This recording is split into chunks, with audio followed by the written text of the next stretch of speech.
Vrijeme je da poradimo malo na Bojanovim zubima, koji su radi starog straha od stomatologa u jako lošem stanju. Iz tog smo ga razloga uputili u dentalni centar, gdje ga je spremno čekala doktorica Maja.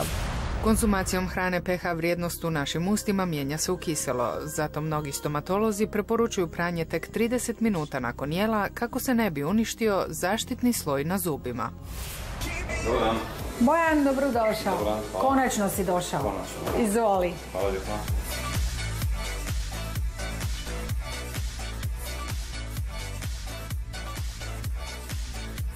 Kada Bojana pogledamo, to i ne izgleda tako loše.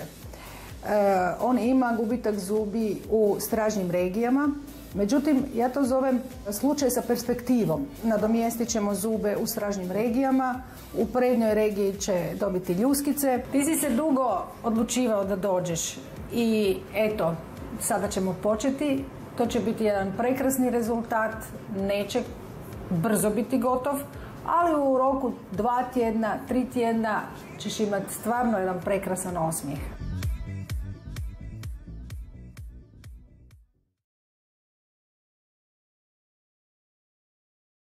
Proteklog tjedna Bojan je svakodnevno posjećivao stomatologinju, čiji je zadatak bio vratiti mu osmijeh na lice.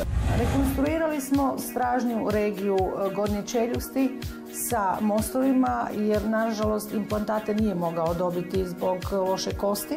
U prednjoj regiji smo pak rekonstruirali sa ljuskicama. Zube smo povećali, kompletnu parabolu smo proširili.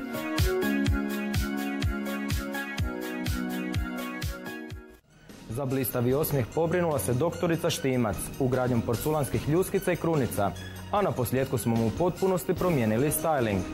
Kako li pak sada izgleda naš kandidat? Prosudite sami.